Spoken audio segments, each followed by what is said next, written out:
Hello students, how are you? I hope you all will be very fine. Dear students, today we will study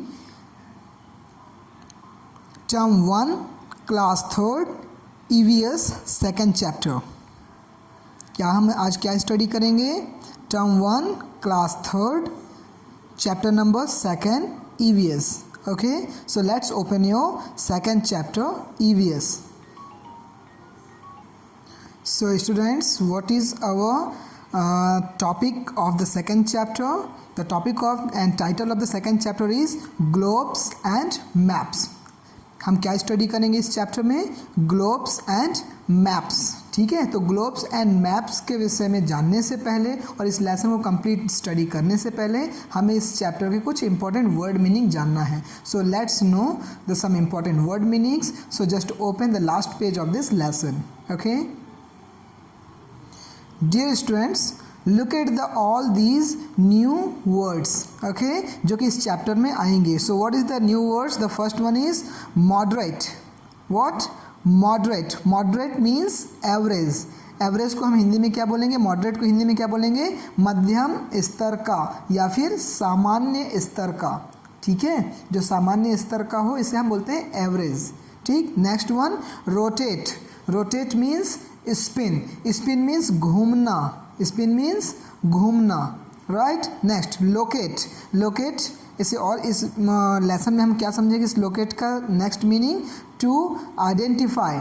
ठीक है, पहले number में locate का मतलब होता है स्थित होना और यहाँ पर सेकंड लोकेट का ही और मतलब क्या होगा? पहचानना. ठीक है. Next, indicates. Indicates means show. Show means दिखाना या प्रदर्शित करना. अंडरस्टैंड? सो डियर स्टूडेंट्स, ये वर्ड मीनिंग आप अपने कॉपी में नोट डाउन करेंगे और याद रखेंगे क्योंकि यही वर्ड मीनिंग अभी लेसन के अंदर आने वाली है जिसे मैं आपको पूछूंगा अभी. Okay, so let's read the second chapter. Yes students, the topic globes and maps. Globe और मैप ये क्या होता है? ग्लोब हमारी जो पृथ्वी की जो आकृति है, ठीक है, उसका गोल अरेंजमेंट जिससे हम कॉन्टिनेंट्स, कंट्रीज़ और भी बाकी सभी प्लेसेस को जब हम जिसके माध्यम से हम जानते हैं, ठीक है, उससे हम क्या बोलते हैं? ग्लोब्स कहते हैं. ठीक. Next, maps. आपने मैप्स देखा होगा, बहुत सारे मैप जो जनरली वॉल में लगे होते हैं. ठीक है, जिसमें से हम जैसे कि इंडिया का मैप, छत्तीसगढ़ का मैप, ठीक है, जिसमें से हम विशेष शहर, प्लेस, नदी, ठीक है, पर्वत, इन सभी के बारे में हम जानते हैं. रिवर्स के बारे में, माउंटेन्स के विषय में, ठीक है, पर्टिकुलर डिस्ट्रिक्ट के विषय में, पर्टिकुलर प्लेस के विषय में. तो ऐसे अरेंजमेंट को हम क्या बोलते हैं? मैप्स कहते हैं. तो आज का हमारा टॉपिक क्या है? Globes and maps. इस टॉपिक को स्टडी करते समय हमें कौन कौन सी चीज़ें हमसे बनने लगेंगी इस चैप्टर को पढ़ने के बाद? सो सबसे पहले हमें क्या बनने लगेगा?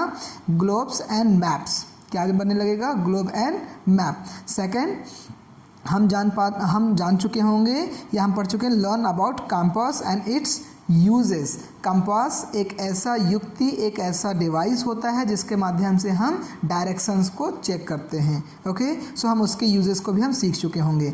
Name the 4 main directions. आपको पता होगा कि हमारे डायरेक्शंस 4 विशेष प्रकार के होते हैं. तो अभी इस चैप्टर को स्टडी करते हुए हम 4 कौन कौन से डायरेक्शन हैं, what are the basic 4 main directions, उसके विषय में हम स्टडी करेंगे. राइट. ओके, लेसन को स्टार्ट करने से पहले हमारे पास यहाँ पर कुछ एक्सरसाइज है डियर स्टूडेंट्स. वो एक्सरसाइज कौन सी है? चलिए अपने आप को थोड़ा सा वार्म अप करते हैं. The question number 1, how many oceans are they on earth?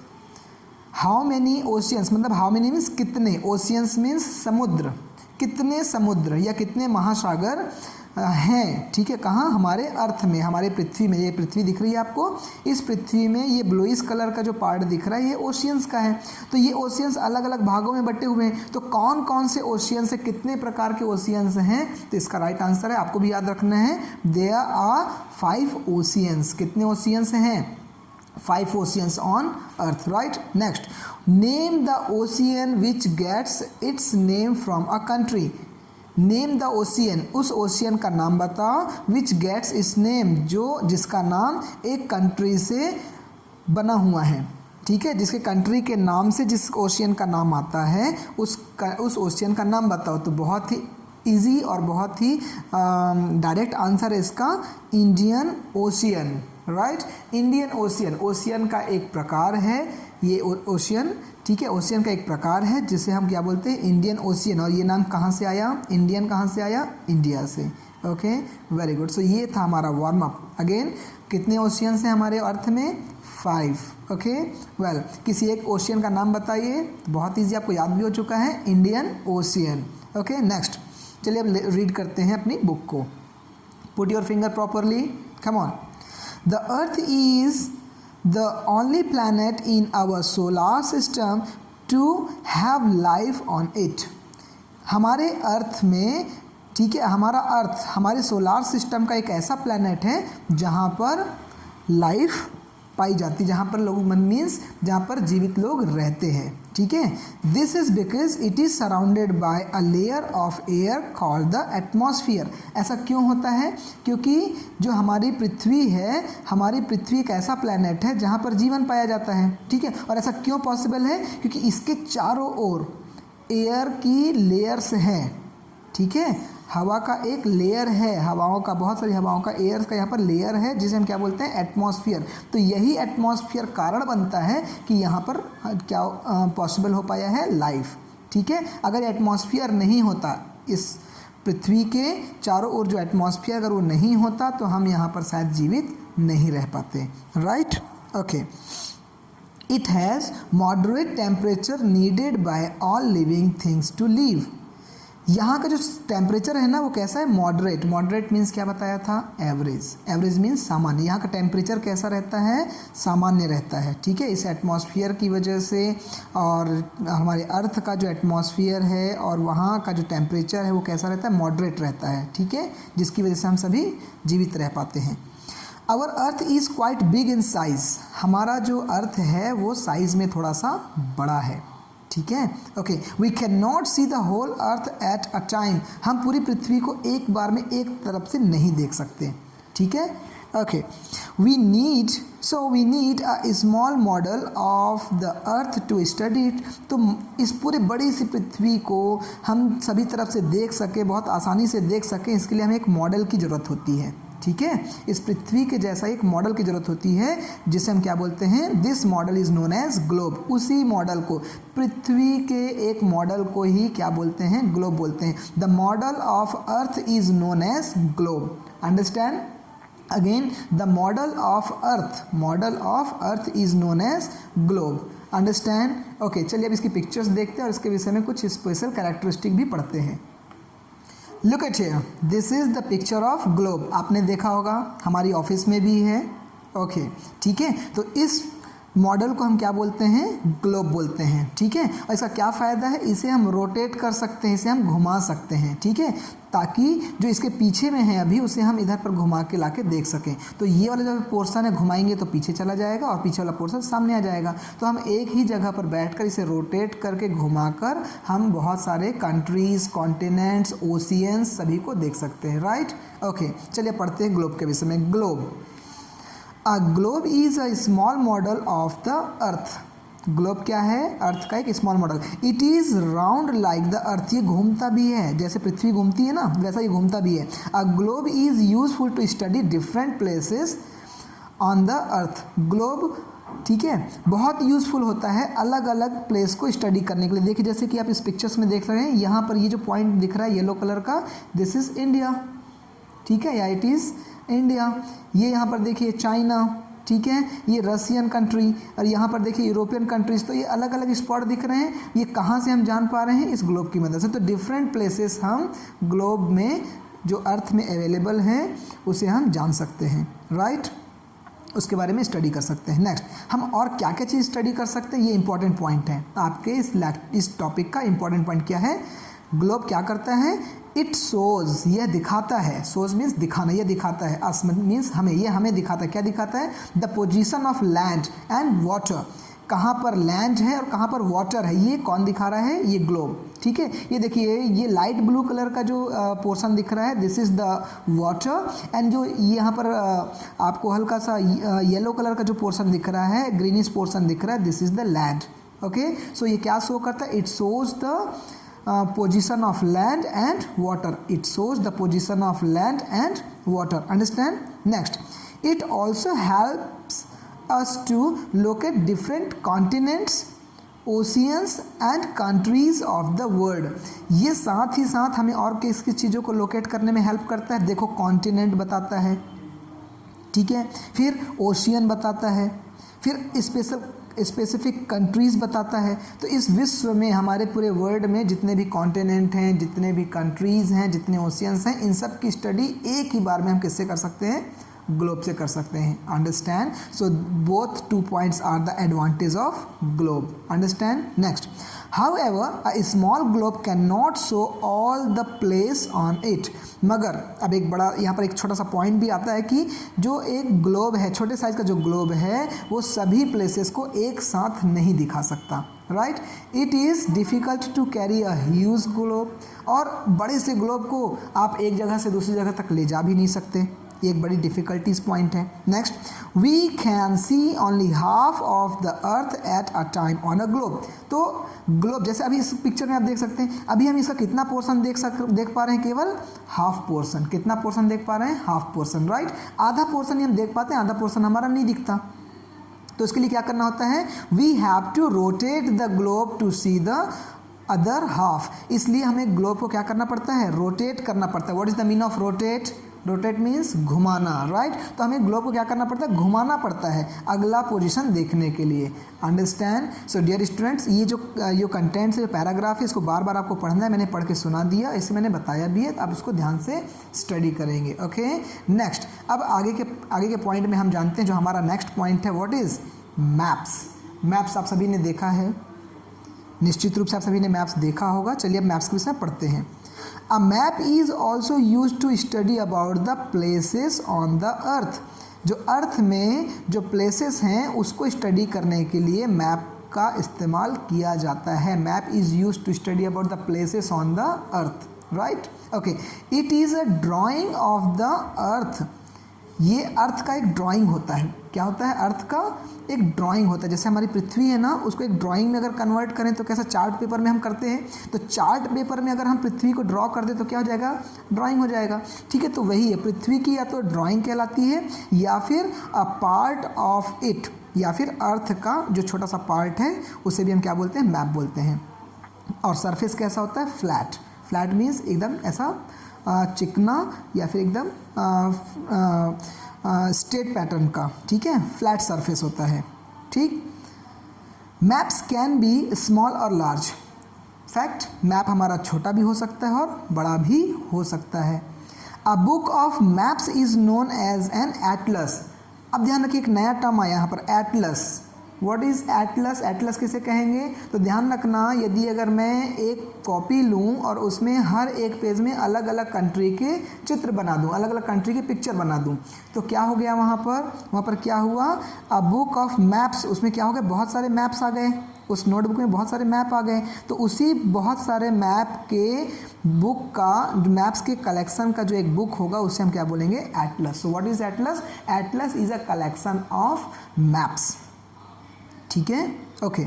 Sometimes large maps are used which can be put up on the wall, on a wall. कई बार ऐसा होता है कि हम बड़े मैप का यूज़ करते हैं जिसे हम दीवार में लगा देते हैं, वॉल में लगा देते हैं। राइट? आप अपने स्कूल में जब इंटर करिएगा तो आप देखेंगे, हमारे अपेक्स स्कूल में आप देखेंगे कि आपके एंट्रेंस डोर में ही आपको एक ग्लोब का मैप लगा हुआ मिलेगा, एज वेल एज इंडिया का मैप एंड छत्तीसगढ़, हमारे स्टेट का भी मैप वहाँ पर देखने को आपको मिलेगा। Right? Okay, next, they are called wall map. जिस मैप को हम वॉल में लगाएंगे उसे कौन सा मैप बोलेंगे? Wall map. Understand? Next, map are easier to carry from one place to another. अब मैप को बहुत आसानी से हम ले भी जा सकते हैं। ऑफकोर्स फोल्ड किया, उसके बाद ले गया। ठीक है, हम फोल्ड करके बहुत आसानी से मैप को लेके जा सकते हैं। राइट? अनलाइक ग्लोब्स, जबकि हम ग्लोब्स को एक स्थान से दूसरे स्थान तक बहुत ही आसानी से नहीं ले जा सकते। We have different kind of maps to study about a place on the earth. अब हमारे अर्थ में जो अलग अलग प्लेसेस हैं ना, उनको स्टडी करने के लिए अलग अलग मैप्स भी आते हैं। ठीक है। सम मैप्स शो डिफरेंट कंट्रीज, कुछ ऐसे मैप होते हैं जो अलग अलग कंट्रीज़ को दिखाता है, एंड इम्पॉर्टेंट प्लेसेस, अलग अलग कंट्री और इम्पॉर्टेंट प्लेस दिखाता है। Maps are also use to show the position of mountain. ध्यान रखेंगे, ग्लोब में हम माउंटेन नहीं देख सकते, बट मैप में हम आसानी से क्या देख सकते हैं, mountains, rivers, land forms on the earth. Earth में जो हमारे माउंटेन्स हैं, रिवर्स हैं, लैंड फॉर्म्स हैं, इन सभी चीज़ों को हम किससे देख सकते हैं, मैप्स में, वो हम ग्लोब में नहीं देख सकते। Did you understand? Okay. Now our next point of study is advantages of map.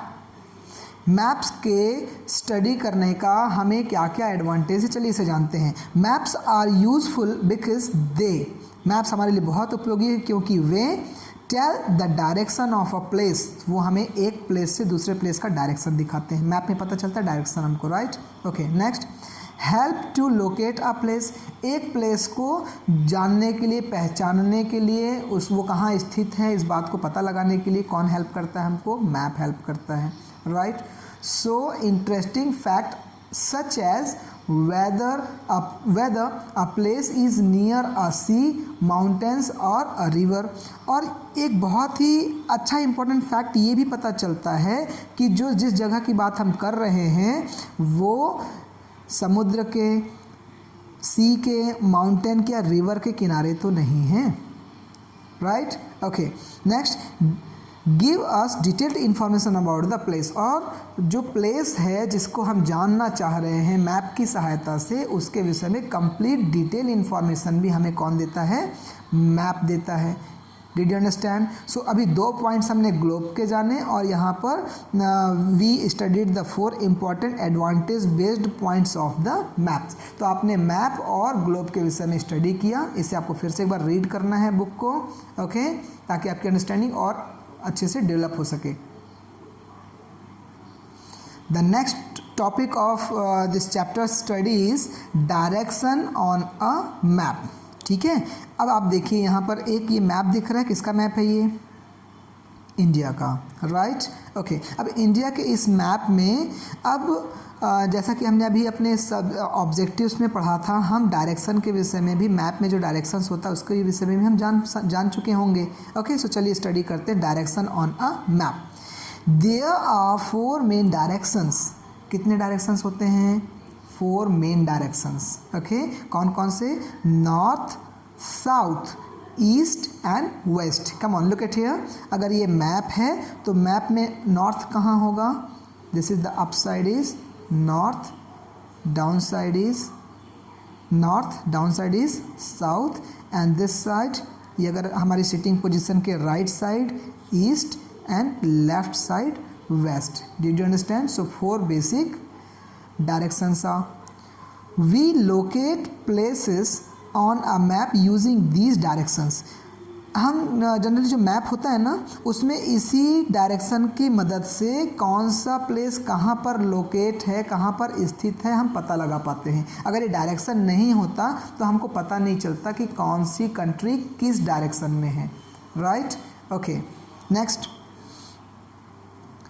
If we stand in front of a map, यदि अगर हम मैप के सामने खड़े होते हैं, which is hung on a wall, जो वॉल में लगा हुआ है, ठीक है, उस पर लटका हुआ है वॉल में, the top of the map shows the north. तो ध्यान रखना, जब कभी भी कोई सा भी मैप आप अगर वॉल पे लगा हुआ देखें तो ध्यान रखना उसका टॉप साइड हमेशा क्या दिखाएगा?